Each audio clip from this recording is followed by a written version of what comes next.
Well, hey everybody, and welcome to the live show. It's good to be back. I know that we haven't done this for a while, and well, in June I was doing a lot of traveling, and then in the summer went on vacation with the kids. There I am. All right, I just want to say thanks to everybody for watching this. I have been away not doing this for a while because in June I was traveling a lot, and then I took the summer off, traveled through Europe with the family and the kids, and now I've been doing some more car stuff come September. And I figured, you know, end of summer, beginning of fall, kicking off this week, I figured it's a good time to get back and start doing these live streams again. So I just wanted to let you know that I'm really excited that I've passed 100,000 subscribers, which is great, and it's all because of you. So thank you for that. And it's really important that the channel continues to grow, and it's because people like you are here and taking part, and really couldn't do it without you. The interesting thing about YouTube is that you would think that most of your views come from subscribers. It really isn't that case at all. Most of the views come from people who are actually looking for a car, and they say they type in, like, for example, the new Cadillac video will come out tomorrow morning. Actually right around lunchtime, the Cadillac XT4. So someone types in their 2019 Cadillac XT4. That's how they find the videos. It's not all just from subscribers. You would think it would be the other way around, but it's not. All right, what I want to talk about. So once again, thank you for 100,000 subscribers. That's great. The Cadillac video is going to be out tomorrow right around lunchtime on the West Coast, 3 o'clock in the afternoon in the East.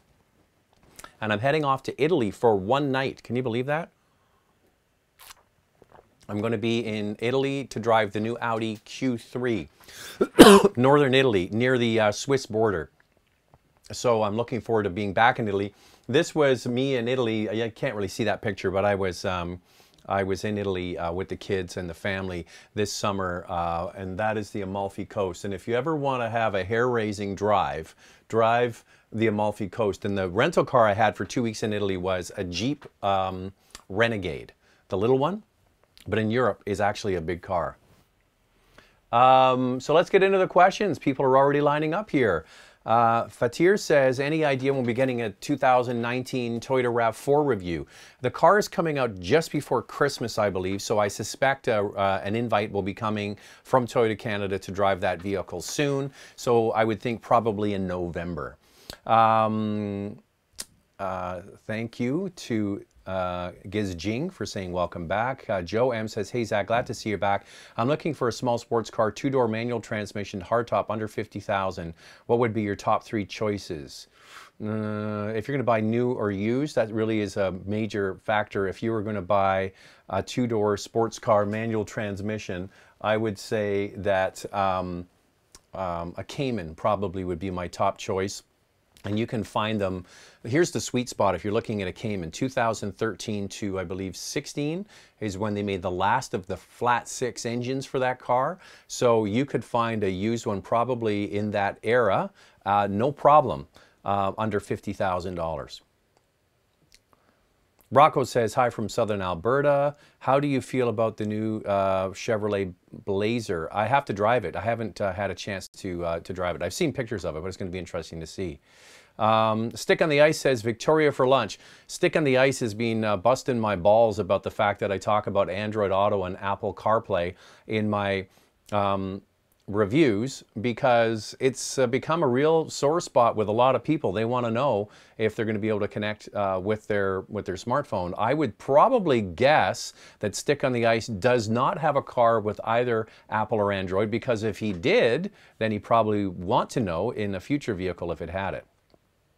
And he said that he'll buy me lunch when I go to Victoria, so I'll have to take him up on that.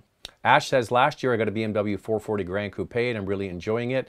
You said it's the best bang for the buck, and I agree with you now. Thanks for that. Appreciate that. Yeah, if you're going to buy a 3 Series, consider the 4 Series, because you get the lift at the back, like you know, an A5 Sport Wagon or an A7, similar to that, and it's just a couple grand more. I don't think there's very much in the difference in the price. And you know what? Most people lease these cars, so they're virtually the same price. Musa says, hey Zach, What do you think of a 2016 Acura ILX CPO? That's certified pre-owned. That means it's gone through the dealer, they've fixed everything that needs to be fixed, and it's got an extended warranty. So this car is 2 years old, so it'll probably have still 4 years of warranty left on it. This is for a first car. Any other cars to consider? By the way, I am in Canada. Yeah, there's absolutely nothing wrong with the ILX. It's really, it's a Honda Civic. But it's got the larger engine in there, the 2.4. I think it was the engine that was previously in the former SI. I'm not sure what you're going to pay for that, but really think about it for a second. It is the dual clutch transmission, which makes it a little bit more fun to drive.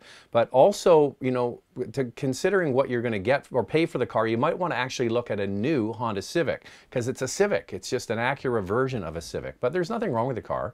I'm just not sure what you're going to pay. So if you want to see what the price is farther below, make sure you put a comment in there. Pierre says, looking good and great show. Thanks for that. It's all because of you guys that I do this. So John writes back and he says, I was thinking of the Cayman too. So yeah, he asked the question, under $50,000, two-door sports car, you can't beat that. Cayman's the way to go. Bruce says, struggling with the increased price difference between regular and premium gasoline. Something to think about when looking at a premium brand purchase. Yes, absolutely, because I can't tell you how many people who have purchased their first premium car, people I know, and they say, oh, Zach, do I have to put premium gas in it? And I said, don't be such a cheapskate. You bought a German, typically, car, put the proper gas in it. And the thing is, yes, the computer can make the engine work and change the timing to make sure there's no knocking, but you're not getting everything you paid for, and it is something to consider when you're looking at a premium car. The nice thing is a lot of the non-premium cars are now, especially because they're going to smaller turbocharged engines, you can get turbocharged 4 cylinders with quite a bit of power now, and they take regular gas, so it's something to consider. A perfect example of this is the MDX and the Pilot.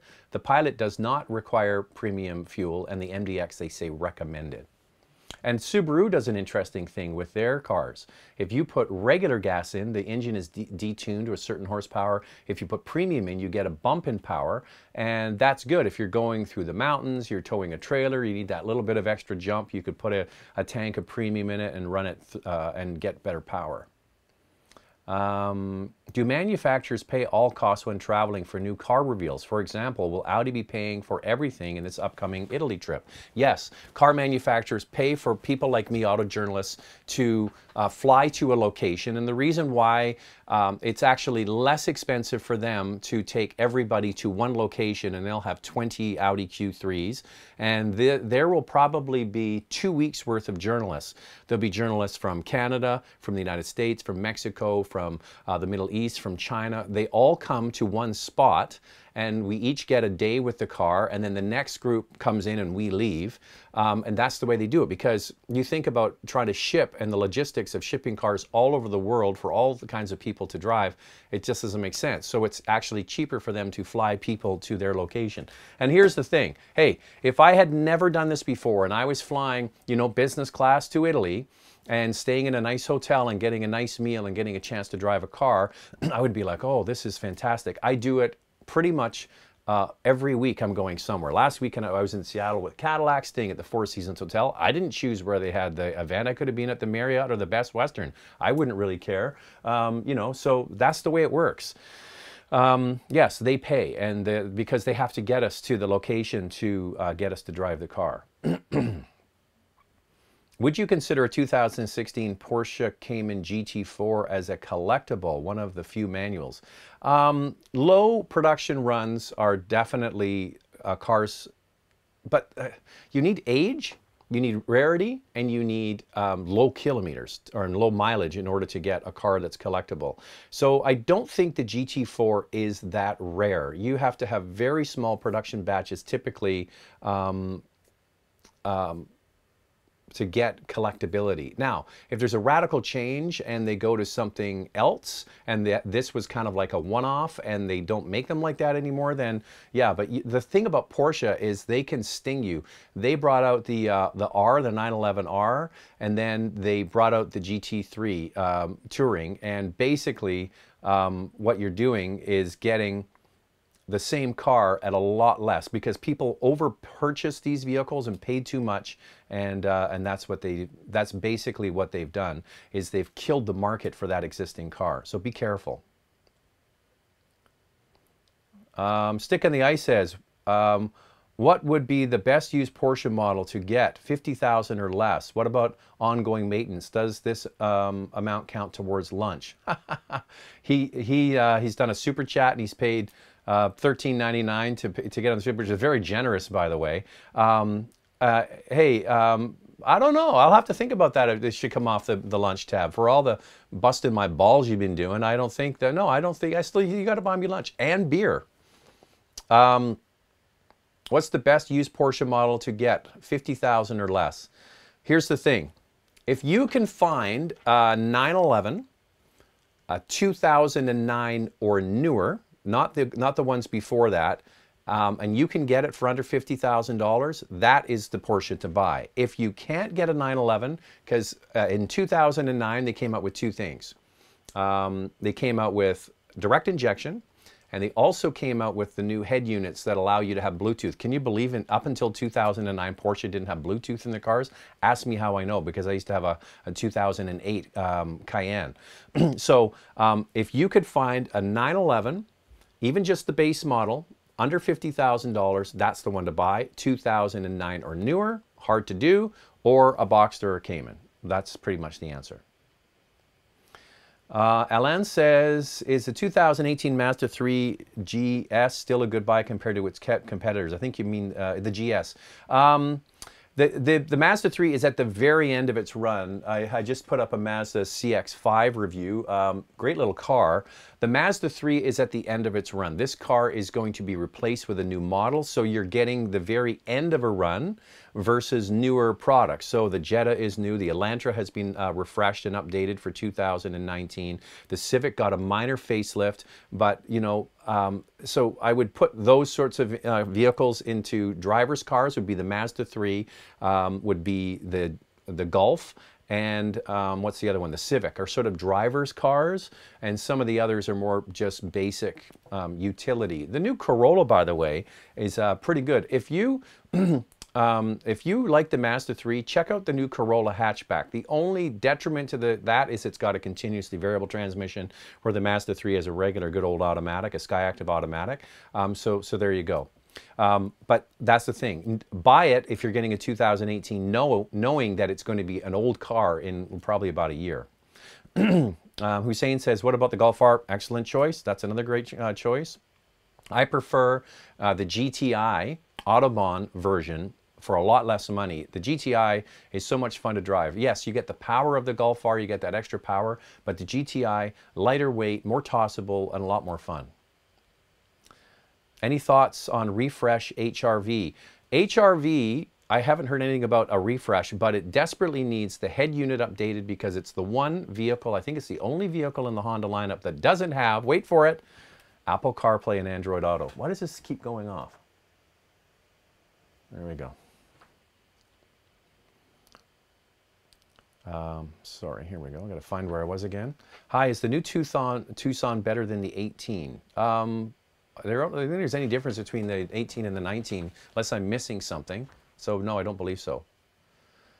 Best overall Japanese entry-level luxury sedan between these options: Lexus ES, Lexus IS, Acura TLX, Toyota Avalon, Infiniti Q50, looking in terms of comfort and long highway journeys. I think the best one is the one that isn't listed there, and that's the new sorry, you said Japanese. Is the G70 from Genesis. I think that's the car. Q50, it looks fantastic. Isn't that great unless you get the 400 horsepower version in terms of comfort and long highway journey. So yes, the Q50 would be a good one if you're not really that concerned about speed. The Toyota Avalon is a great driving car. I was really surprised. I was in Quebec for the Corolla hatchback, and we got a chance to drive it from the airport to the hotel. Didn't have a chance to do a video because it was mostly highway driving. The new one drives really well. So the Avalon and the Lexus ES are basically the same car. One is Lexified, the other one is Toyotified, and that's what you get. The IS is another old car that's going to be redone. The TLX is one of my least favorite cars on the road. And I was at an Acura event, actually I was at a Honda event driving this car, the Clarity. This is the hydrogen fuel cell. There's a video I just did and went up the other day with a question and answer with the rep from Honda Canada. And I said to them afterwards at lunch, I said, you know, I don't like the TLX. There's something about that car I don't like. But if you're looking for comfort, long highway journeys, Avalon I think is the way to go. Why does Tesla sell directly to customers and other car makers can't? Because car makers have what are called franchise agreements. Car manufacturers, it's kind of a loophole that Tesla has come up with. So all other car manufacturers have business people who have paid a lot of money to buy a franchise, to build a store, to employ people, and to sell cars.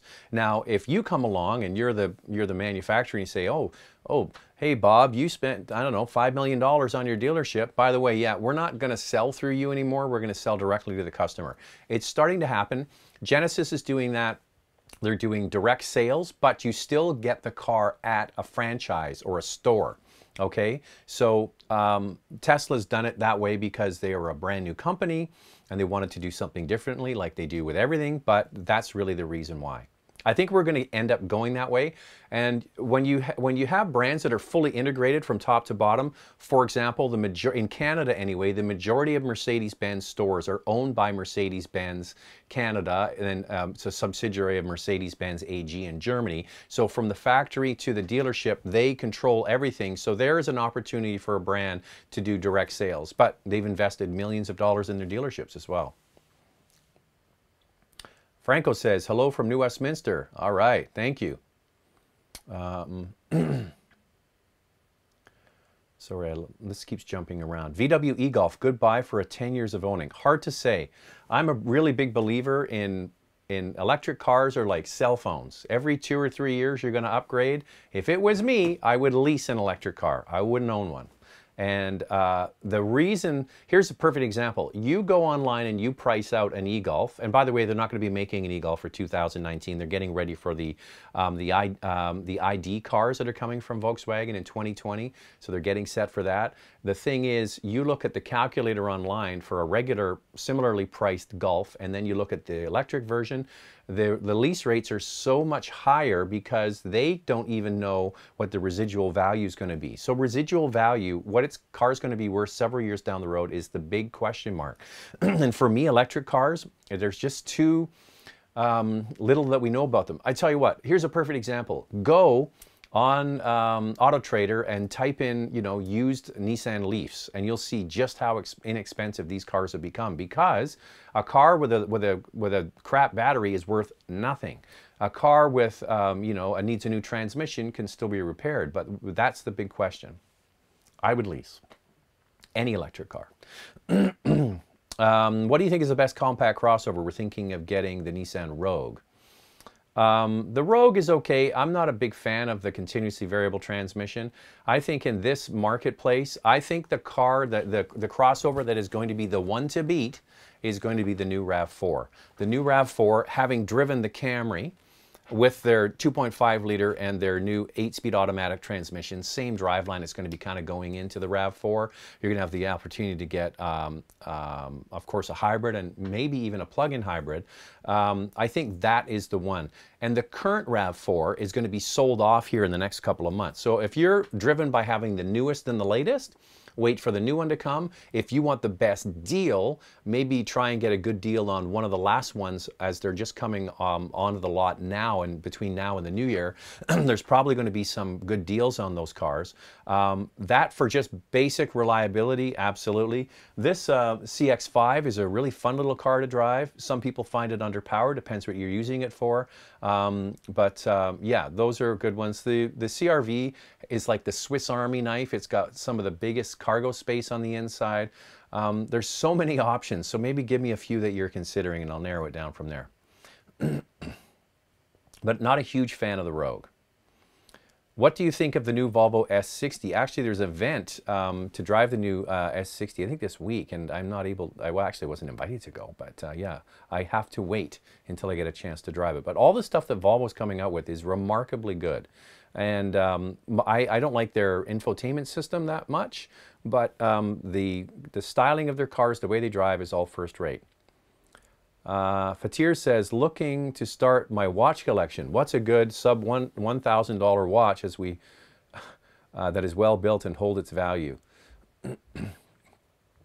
So for those that are not aware, I have another channel on YouTube called Watch This, and I have to tell you, I'm crap at uploading new videos. But there are a few videos on there, and you'll see some of my collection. A sub $1,000 watch, my advice to you, to be brutally honest, I'm going to be direct, is keep saving and don't buy a under $1,000 watch. Keep saving, saving, saving, and buy a better watch. I think that probably the best entry-level watch for the price is one of these. This one is a very special one. It's a Speedmaster, Omega Speedmaster Professional, the Moon watch. If you can say, there's a lot of good used ones out there, and a Tudor watch for about $3,000. Anyway, we're getting way off topic on that, but thank you for noticing. This is actually, by the way, this is a cool watch. This is an Omega Speedmaster Professional from 1969. What year did they land on the moon? 1969. So this is a very first year, what they call moon watch. So it's going to be 50 years old next year. Cool, huh? Kellington says, like many viewers, I wouldn't mind Canadian stats sales figures for every other quarter. Top tail, yeah, you know what? I usually do that, and now that I'm going to be doing these regularly, sort of the first show after the beginning of the month, I'll go into what's going on with the car sales. Canadian car sales are softening. They have been for about 6 months now. Now, it's not a dramatic drop, but we are seeing a softening of the marketplace. What's the main catalyst, in my opinion? Interest rates are going up. Mortgages are, lines of credit are getting squeezed, and I think that's going to have a big effect on the economy overall. Canadian economy is doing well right now because the U.S. economy is on fire, and we sell a lot of crap to the Americans, unless Donald Trump puts a wall up. But until then, Canada's economy is clicking along. Car sales are good. We're going to be close to 2 million car sales again. For the size of Canada's population at 37 million now, I think it is, that's pretty amazing.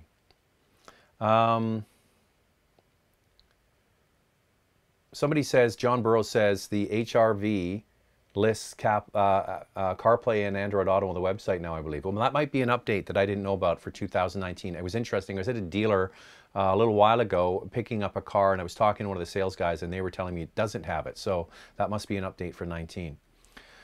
MC Spectre says, looking for an SUV for my parents, leaning towards the Tiguan, but should it be giving CRV more thought? $35,000 is the budget. They're both fine. I mean, what do you need? Do you need the third row or the extra space? But the Tiguan might be too big for what you need. The CRV is a big vehicle as well. Are your parents, like I said, motivated by new and latest, or are they motivated by getting a good deal? If you're motivated by getting a good deal, a current RAV4 would also be a great vehicle that your parents can buy, drive, change the oil, and that's about it. I got my mother-in-law into one, and she absolutely loves it.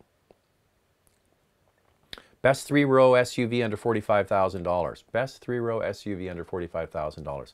If you don't need the most space, I think that the Mazda CX-9 is pretty amazing. That's a great product. Why does this keep going off? Yeah, so just for styling and interior refinement, that's a pretty incredible vehicle. I think the Highlander is another one. At $45,000, you're kind of right on the cusp of sort of entry level. Most of them in the Canadian market are in the high 30s. But yeah, Highlander would be a great choice. I'm not a huge fan of the Pilot. There's just something about that product. I just don't love it. The head unit is, I don't know, it's just not my thing. Oh, the new Subaru Ascent is another excellent choice. The Subaru Ascent, I think they have a starting model that's right around $35,000. There's a lot of car in there for the money. Yeah, that would be one that I would definitely recommend for under that price. MC Spectre says, last year you convinced me to get a Volvo V90 R-Design wagon. It's a beast. I love it. I don't remember telling you to buy it, but maybe I was talking about it and you liked it. But yeah, the Volvo V90 R-Design wagon is hot as hell. And you get it in that blue. Man, I remember the first time I saw it at the Detroit Auto Show. I walked by the Volvo stand, I looked at it and I go, that is hot. I love station wagons. My wife upstairs doesn't love them. We used to have a 5 Series station wagon from the 90s. I loved it. She didn't. But there you go. Station wagons are cool, cool, cool. The ultimate is the AMG, the E63S AMG wagon. That's the one. Boston Moss says, have a 14 Mazda 3 GT hatch. Looking at getting a 16 GTI Autobahn. Thoughts on reliability and DSG versus manual, thinking of tuning it. What are your gripes on the car? I don't really have many gripes on the car at all. I think it's a great. Personally, I would get the manual, but the DSG is very quick. So if it's about engagement, if you're somebody that likes engagement, to get the manual. If you just like coming out of the corner and going bah, bah, bah, and just blasting through the gears and doing that, then the DSG is fine. It's interesting. I think Mazda as a Japanese brand is perceived to have higher quality than the actual reports indicate. And Volkswagen is coming up in terms of quality, and Mazda is one of those brands that is not in the same league as Honda and Toyota. But I have no problem with the GTI at all. I think it's a great car. But you know, if it's a 2016, if you're getting it from a dealer, ask for the certified pre-owned warranty and get it extended. At least you're covered. And if you drive it for a couple of years, and if you like it, keep it. If not, then get something else. Have you ever been to the Land Rover driving experience? I went to Montebello, Quebec a few weeks ago, drove the Sport, and it was amazing, do all sorts of off-road. So yes, I've done a little bit of that. Typically when you go on Land Rover events, they have the instructors that you would have had interaction with sitting with you a lot of times as you go over things, and they guide you through off-road obstacles. They're amazing vehicles, they really are. And yeah, so I've done stuff directly with Land Rover at their events, and yeah, they're amazing, and what they can do. We've also done the G-Wagon, the Mercedes-Benz G-Wagon. That is an incredible vehicle. I mean, sometimes you're leaning right over and you think the whole thing's going to tip over, and it doesn't. And you get the vehicle, the suspension articulating over bumps, and it's amazing what those vehicles can do. Yes, so I think you don't have to be a Land Rover owner. You can sign up and go and do those and find out what the brand's all about. So this question is, hey Zach, welcome back. What should I buy? The Tucson 2-liter luxury, so that's the turbo, or the Sportage 2.4? It's basically two versions of the same apple. I know one's a Kia and one's a Hyundai, but one has the turbocharged engine. If it was me, I would go for the turbocharged engine. Smooth Operator says, hey Zach, I've got a CT200H, that's the Lexus hatchback based on the Prius, and the Lexus ES300H. I'm not looking into the new Lexus. Think it might be a good buy. Is it the cheapest? Oh, the new UX. So everybody's going to these small SUVs. I haven't driven the new UX. They had an event in Sweden, in Stockholm, 2 weeks ago or 3 weeks ago. A very small group of people got to go to Sweden to drive the new UX. But the UX is going to be a small utility, kind of like Cadillac's XT4. And that's the way it's going. I found out, well, actually, when we were at the Cadillac event, the fastest growing segment in the world are these new, smaller utility vehicles. So think of the Q5, it's the Q3 size. Think of the Cadillac XT5, it's the XT4. It's going to be the fastest growing. Excuse me, and that's going to be the way through the entire industry. So you have to drive it. You can look at other vehicles. So that vehicle, if I'm not mistaken, is based on the Toyota CHR. That's kind of what it's built off of, but we'll have to wait until I get a chance to drive it. Didn't get to go to Sweden. When are you going to review the new Mazda CX-5? Hello, I just did it. It's on the channel. Have a look. No news on the diesel yet, but apparently it's coming. Tehran says, I feel like the Honda Clarity is a great car except for the rear wheel design.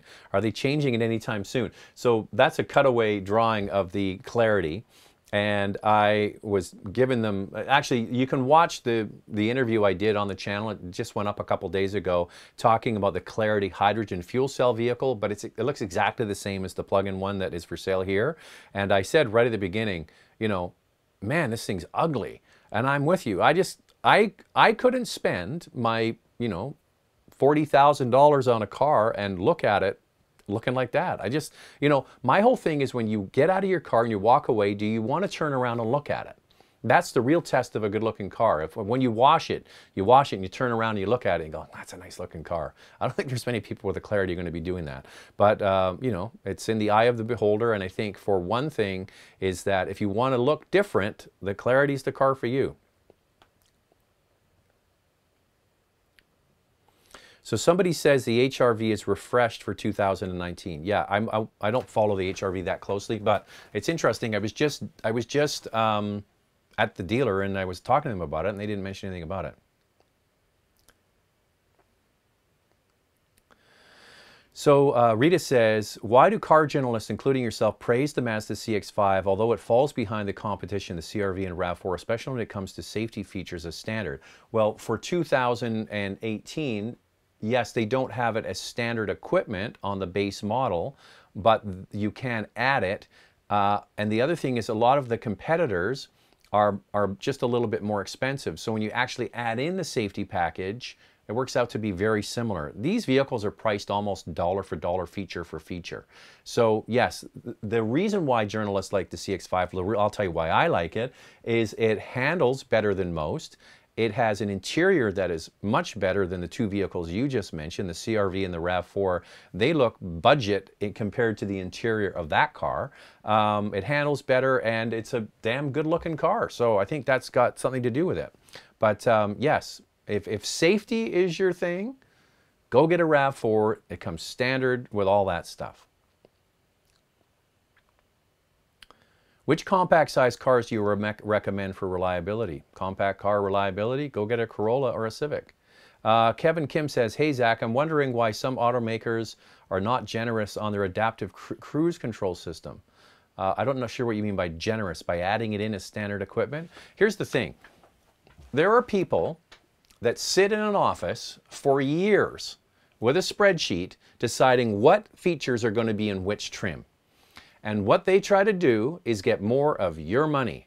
So when they look at a car, they go, okay, base model, we'll put heated seats in the base model. You want heated rear seats? You got to go up to the next model, and that will have the heated steering wheel. Hey, you want to get the bigger radio? That's one up from that. Hey, you want the big panoramic roof? That's one up from that. So that's what they're doing. That's the only reason that, you know, if it's adaptive cruise control is something that you really want, they want you to spend more money to get it. That's really what it comes down to. If every car came standard with everything in it, then the car companies wouldn't be making any money. Why do you think Tesla is only selling the high-spec Model 3 right now? Because they need the money.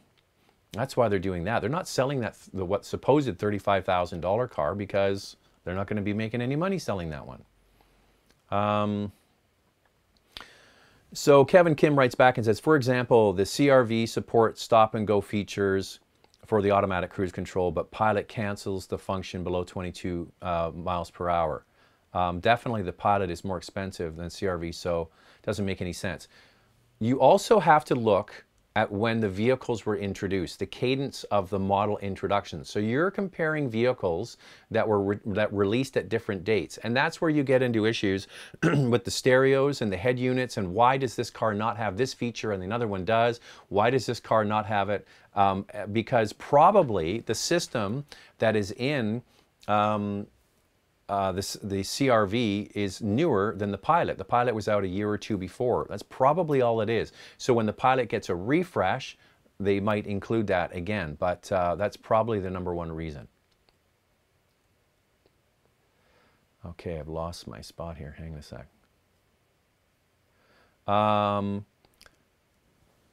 What can live viewers do to help your numbers, subs, cash, impact you on YouTube? They extend Motormouth Canada and have a bigger voice. Well, I think that, and thank you for that. I appreciate that. There's a way, it's just been announced in the last month or so. It was in the summer when I was on vacation about how you can donate to the channel. I have to figure out how to do that. Here's the thing is, yeah, I'd like to have more money to make greater videos, but I kind of feel bad asking for money, to be honest with you. I do get something through, you know, the revenue sharing with Google, but that's one thing to consider. The number one thing I think is telling your friends, like subscribe to the channel. I think that would help. The interesting thing is, if you missed it at the beginning of the show, 90% of the views I get on this channel are not from subscribers. So so 10% of the views that I get are from subscribers. Those are the people like yourselves that are into the channel and like to watch the videos when they come out and interact with me and the channel. And that is fantastic. You're like the super fans, right? The other people are just typing in 2018 Honda CR-V and watching a video because they're probably thinking of buying one. So for me, yeah, spread the word, and I'll have to look into that. You know, you can help support the channel. I know other people do Patreon. To me, Patreon, it just seems like begging, and I'm not the kind of guy that's going to be begging. If I put it on there and people want to contribute, I hope that would help, but we'll see. Tell me what you think. Is you opposed to that? If you're not, I'll add it in. I bought a 2018 Leaf with Ontario rebate in March. Now much...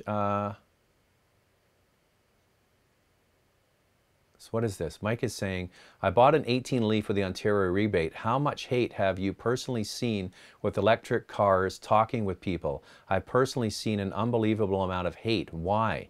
I think I think one of the reasons there's sort of some animosity with some electric car is because it's like there's nothing worse than a reformed smoker. A guy quit smoking, now he's the anti-smoking advocate. And I think sometimes there's this sense of superiority that some people who own electric cars have, and they lord it over us that, you know, belch out fumes when we start our car. So that might be it. I think there's some people are resistant to change. Here's the thing, all roads are leading to electric and leading to electrification. It's just how quickly it's going to happen. I think there's a lot of people have this vision, you know, that we're all going to be driving electric cars in the next 10 years. I'm here to tell you, that ain't happening. There's going to be more and more electric cars on the road. We're right around 1% of the market now in Canada, and I would say in the US, it's similar in the United States. I would say by you know, 2025, we might be up to 3 or 4%, which is still a sizable number, but I don't think we're going to be as quick as a lot of people think. What's going to happen is car manufacturers are going to be adding some form of electrification to cars and forcing you, if you want the car, that's going to come with that. You understand what I'm saying? So cars are going to be having electricity added to them in certain elements without you having any choice but to buy it if you want a new car. But there is this moral superiority some people give off with electric cars. I doubt that's you, but some people do. Do you think that the Civic will return the volume knob? Here's some news flash. I found out because I was at this Honda Clarity event this week. I asked them, I said, what's going on with the Civic? Isn't it getting a refresh? And they said, actually, it had a refresh. It's very minor. The biggest change was volume knob is back in the Honda Civic. Woohoo! It's the exact same head unit they have in the CR-V with the volume knob. So there you go. Big news flash. You heard it here first. Civic now for 2019 has the volume knob. Ganesh says, I want to buy a safe and comfortable SUV for my family with some driving dynamics under $55,000. Which would be my best option? Thanks. Comfortable, safe and comfortable. Safe and comfortable. $55,000, you can add the advanced safety features if they're not included. For sure. That's what you're going to... Now, I need a little bit more here. Do you want a 3-row SUV, a 2-row SUV? Do you want a premium brand or a non-premium brand? I need a little more help, but yeah, you got a good amount of cash to go shopping, that's for sure. Should I get the new S5 Sportback or the more dated 440 Grand Coupe and use the $5,000 to save for the M Performance parts? I think that that's a tough one. It really comes down to, like, what are you going to buy for M Performance parts? I don't really know what you're going to be able... Like, here's the thing. If you want to have some fun, get the 440 Grand Coupe and get the Diamond Performance upgrade that the dealer can install, and that takes your horsepower, I believe, from 300 to, or maybe the 440, yes, so it's about 335 horsepower, so it's going to be over 400 horsepower and enormous amount of torque. That is your best option. if you want to have some fun. So do the dine-in upgrade to the BMW is a lot of fun. Which is the best between the Lexus NX and the Acura RDX? The new Acura RDX, in my opinion, is going to sell like crazy. What they threw at that car and the way that it looks and the way that it drives, the RDX is going to be an absolute monster home run for Acura. And do yourself a favor if you're in the market. This is for the brand new one. The new Acura RDX, in my opinion, is going to be an absolute killer in the market. It's a great product, and if it's between those two, it's RDX all day long.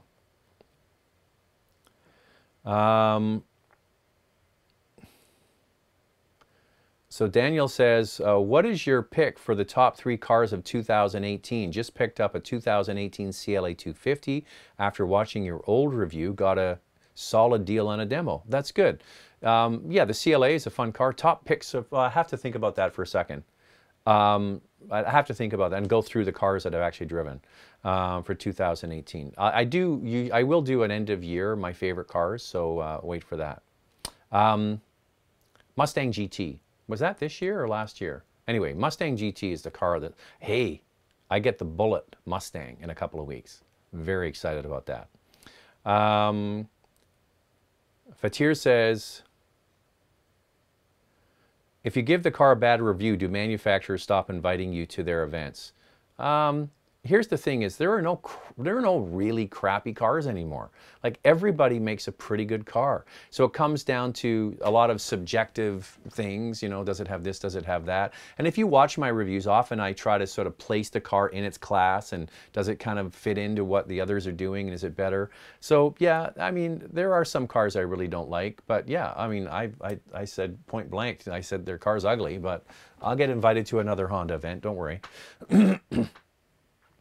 Killington says, when will you be adding more videos to your watch channel? I know. This is like one of the things I got to do, but I do a lot of other stuff. So, oh, by the way,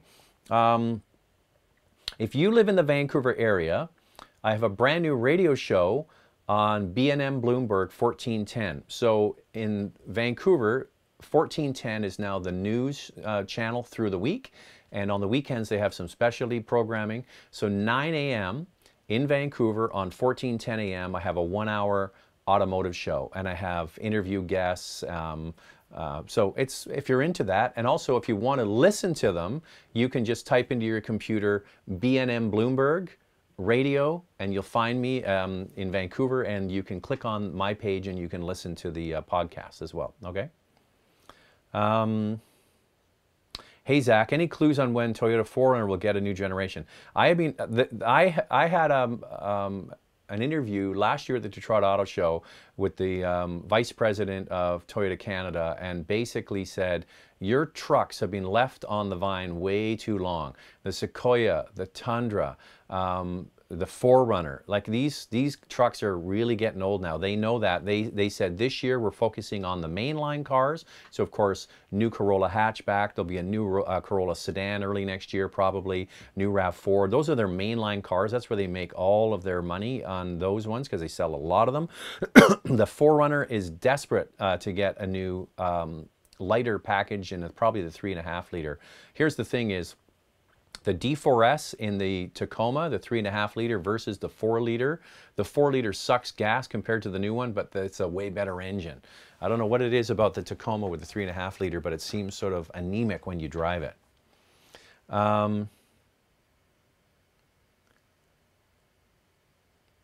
Somebody says, why are used EVs in Canada overpriced? I don't believe that's true. It depends what is used. Are you talking about a 1 or 2 year old car? You look at the first year of Nissan Leaf, you can get them pretty cheap. Do you know how much the Veloster N will be in Canada? I haven't looked it up. I get the Veloster tomorrow. I'm picking up a Veloster tomorrow, so I'll have to wait and see.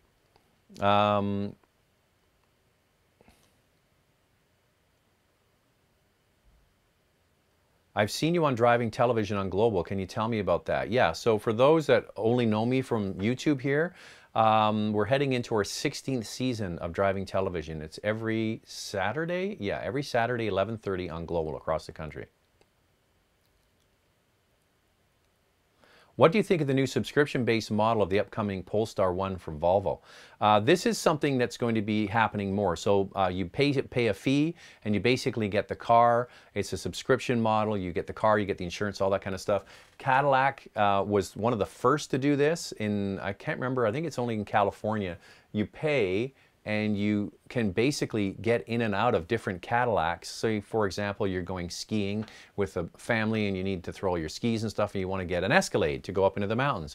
But then maybe you want to have the big Cadillac CT6 to go to a wedding, or maybe you know, and so you're going to be able to flip in and out of it. It's going to be more and more of this as we go through that. You're just going to do a subscription model because the whole sharing idea of people, you know, like Car2Go, in Vancouver we have Evo, there's all kinds, there's Zipcar, there's all of these car sharing models that we have out there, and it's going to be that way where you're going to be able to just pay into a brand. So we're just at the very beginning of this. Going to be lots more of that. Kellington's going back to the watches, but I hear you. He says best sub $500 watch is the Seiko. Wait for it. Is the Seiko 007, SKX 007, which I happen to have right here.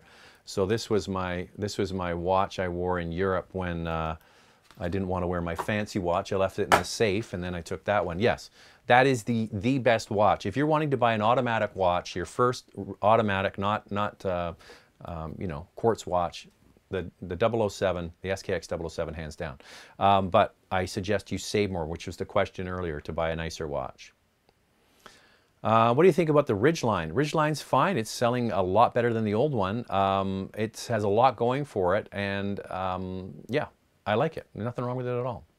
Hey Zach, can you give my two daughters, Kaylee and JC, a shout out? They love your video when I ask about the Badongo, the Durango. It's funny. Well, hi girls. Nice of you to be here. Thanks for watching. So our joke in our family when we had the Durango was we called it the Badongo. I don't know why the kids started calling it the Badongo. Yeah, and by the way, the Durango is one of the vehicles that we as a whole family loved. Absolutely loved it. We drove it from Vancouver up into the interior British Columbia and back, and everybody thought it was great. It handles really well. It had the Hemi, lots of power, lots of room. By the way, Mike Gurr is the SRT Durango, or the Badongo, a video is going to be coming out later this week. I have it. I've got it here. I'm going to be uploading it later in the week. Okay, we're now getting into watches instead of cars, but if this is what you want to talk about, then go for it. Somebody else is saying there's lots of great watches under $1,000. Yeah, I guess call me a snob. Yeah, I like more luxury watches. I've been driving an Acura TSX 2005 for many years. Love the car for its technology, the IV Tech engine, 200 horsepower, good fuel economy. Looking for a new car around $35,000. So this is what I said when I was talking to the PR people from Acura and Honda. I said, why don't you like the TLX? I said, because you used to have a fantastic car in the TSX and you had an amazing car in the TL. The TL wasn't the best looking car, but boy, it was well made, drove well, super handling all-wheel drive, the V6. The TSX was the European Honda Accord. It was just a great little package to drive around. Two great cars, and you turn them into one mediocre car. And so yeah, for $35,000, new, around $35,000. I think, to be honest with you, it's the Honda Accord. If you're going to consider $35,000, I think the Honda Accord. I'm trying to remember how much the 2-liter turbo is, but that would be the one that I would suggest. When is the new RAV4 coming to dealers? At the end of this year. I heard it just before Christmas. I'm thinking the 2019 Altima. There is a Nissan Altima ride and drive program this week in California. I can't go because Tuesday is my son's. There's so many events this week. There's an Altima event in California. There's a Lincoln event in California. There's the Chevrolet Silverado event in the Northwest Territories. And there's the Audi e-tron event, which is tomorrow, announcing the e-tron in San Francisco. And then there's the Audi Q3 event, which I'm going on Wednesday. So all of those ones at the beginning of the week, I couldn't go on any of them because my son's birthday, he's going to be 16 on Tuesday. So it's a big deal. And yeah, glad to be here, but there's so many other car events. But yeah, lots of cool cars coming out. I really disappointed because the one I wanted to go on was the Silverado in the Northwest Territories. Way in northern Canada, driving that new truck would be really cool. Darianne says, here there's some foreign automakers eyeing for the North American market like Peugeot. I don't know. We'll have to see. I think the Chinese have probably got a better shot than Peugeot and Renault and Citroën. I don't think there's a big appetite for French cars. I really don't. The Chinese, the number one thing you have to have is a dealer infrastructure, right? You have to have that. And with Geely, because they own Volvo, might have an opportunity. What semi-luxurious SUV, $45,000 to $60,000, would you consider the most reliable? Semi-luxury, probably the most reliable would be the Lexus NX or the Lexus RX. Probably the most reliable. There you go. Lexus is right at the very top when it comes to quality scores year in and year out. Eric says, what about the convenience package in the Tiguan? Is it worth it? Thank you. I think you need the convenience package to get heated seats, so yes, it's worth it. Rick Byers, planning on buying an 18 Hyundai Elantra next year. Can you tell me your thoughts? There's just two of us as a daily driver. Yeah, they just got a facelift. It just got a new front and rear clip. The front and the rear bumpers and headlights, that's called a clip on a car. Got a new front and rear clip. Nothing wrong with that car at all. It'd be great as a daily commuter. Thoughts on the Chevy Traverse for roomy three-row? The General Motors three-row utility vehicles, so the Acadia, is it the Acadia? I always get the Traverse and the Acadia mixed up. But anyway, the three-row SUVs from General Motors, they're excellent products. If you want smooth and comfortable, they do it as well as anybody. And here's the thing, a lot of people don't consider some of the domestic makers because they don't know how to make good cars and they make crappy cars. I'm here to tell you that they can make some excellent cars. General Motors, in my opinion, is the one company that has impressed me the most over the last few years. So I'm not really supposed to talk about this XT4, this Cadillac, until the video comes out tomorrow. They have what's called an embargo on it. We're not allowed to give our driving impressions, but I got to tell you, they know how to make some good cars. And yeah, so absolutely nothing I can say against the General Motors three-row utility vehicles other than sometimes they can get a little expensive, but often with the domestic manufacturers you get rebates and discounts. So try one out. I think you'll be surprised. What is the lifespan of Toyota hybrid batteries? The Toyota hybrids have proven to be immensely reliable, like some of the most reliable vehicles.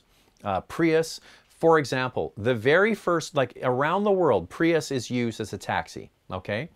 The very first Prius taxi cab was right here where I live in Vancouver. Yellow cab, number 15, I think it was.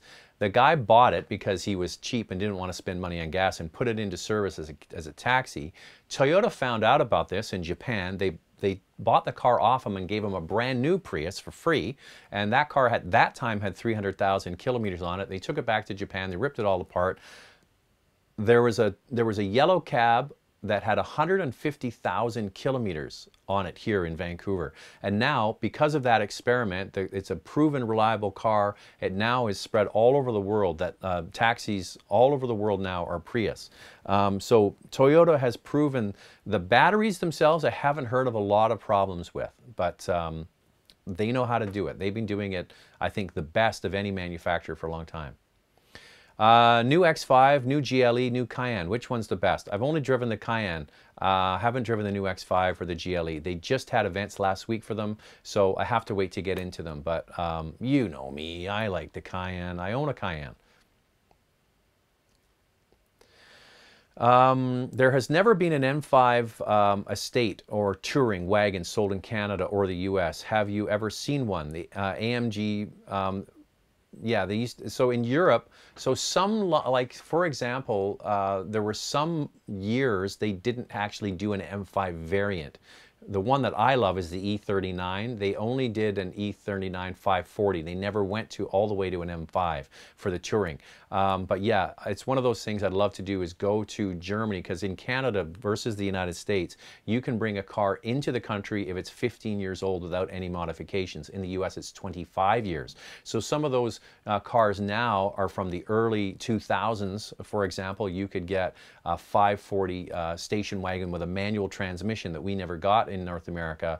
That would be a cool car to get. But yeah, I don't know. There's just, the numbers are so small. Mercedes-Benz is committed to that, and that's the coolest car on the road, in my opinion, the AMG, the E63S station wagon. It's really cool. When you reviewed the Alfa Romeo Stelvio, what did you think of the quality of the interior materials? I'm planning on getting a Giulia, but the materials are good for $100,000 price. Well, not for the top model, but for the sort of mainline cars. Here's the thing: is I drove it. Mike Gurr drove it, and he criticized the interior materials, and I drove it, and I'm thinking to myself, well, what does the Stelvio cost? I'm trying to remember now. It's like right on par with everything else, like the GLC from Mercedes-Benz and that sort of thing. And yes, it might not be to the same level as some, but some of the materials are pretty much on par with everything else. Long-term reliability is something we have to watch, but it didn't bother me. It bothered Mike, it didn't bother me. But on a $100,000 Giulia, yeah, you might be like, you should be a little nicer, but you know, the base model one, I thought it was fine. Thoughts on the Pathfinder? Don't love the Pathfinder. I don't like the CVT. Comes down to the continuously variable transmission. There you go. Hey Zach, I own a 17 Highlander. What can you advise when to trade to another smaller SUV, or better keeping until it's totally paid off, financing for 8 years? Okay, if you have a Highlander and you're financing for 8 years, you are what is called upside down in that car. You're underwater, meaning what you owe on the car is, you're always going to owe more on the car than the car is actually worth.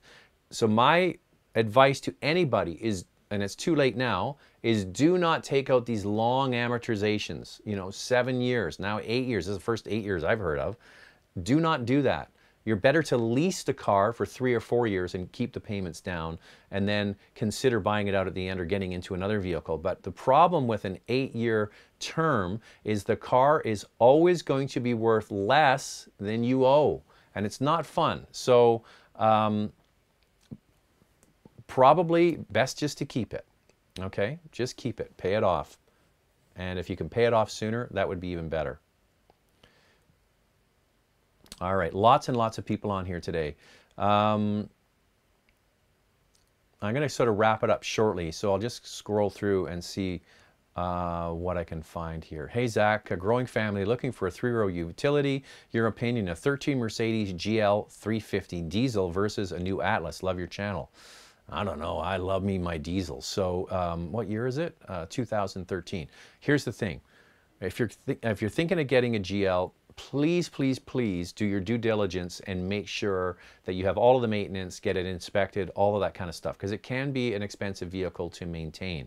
But Mercedes GL diesel versus a new Atlas, I'm taking the GL diesel only if it's a good price and it checks out mechanically, because diesels in large utilities, they're the best.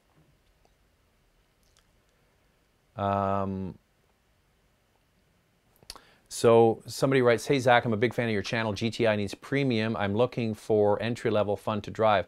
I believe the GTI runs on regular gas now. Golf, Civic, Turbo Touring, Mazda 3 Elantra. Here's the thing. Here's an interesting thing. The Golf is going to be replaced with a new, is it 8th generation? 8th generation Golf. I think it's next year. And when that comes out, the engine is going to be a 1.4 liter. Now, take it from me, the 1.4 on the Jetta, it's a great engine. But if you're considering the 1.8, you might want to get one of those earlier than later, because they are going to phase it out. And so 1.4 is going to be the engine that's going in the new Golf. But yeah, that's something to consider. I believe, off the top of my head, GTI runs on regular gas. How's the new Forester acceleration? Well, the Forester uses same thing again, a continuously variable transmission. I think the Subaru in-house CVT is one of the better ones. Yeah, so it's got a wider ratio of gears, and so that helps get it out of the pocket. But it's never going to be able to compete with a good, solid 6 or 8 speed automatic transmission.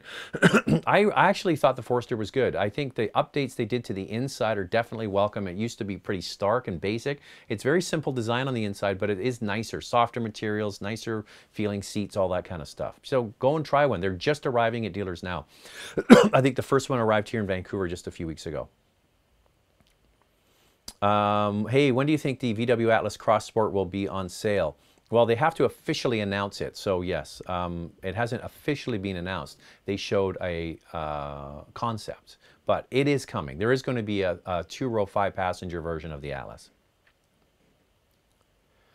Hey, Zach, love the show. Do you think Acura will announce a new MDX at the Detroit Auto Show? I'm trying to remember now which one typically comes first. Does the Honda come first or the MDX? Usually one comes before. So yeah, it's a very good possibility that it could be coming, but I don't have any insight on that. Hey Zach, thanks for the advice on the compact hatchback. I've traded in my old 2003 A4 1.8 for a Honda Civic hatchback. All right, good for you. Do you think an M4 convertible is as much fun as an M2 competition? No. The M2 and the 2 Series is the best car that BMW makes. I have a 15 Boxster GTS right now. Does it make sense going to a BMW? No. No. Keep your GTS. Hell no. The M2 is tempting, but I'm a Porsche guy. I love Porsche. You can't, it's the best.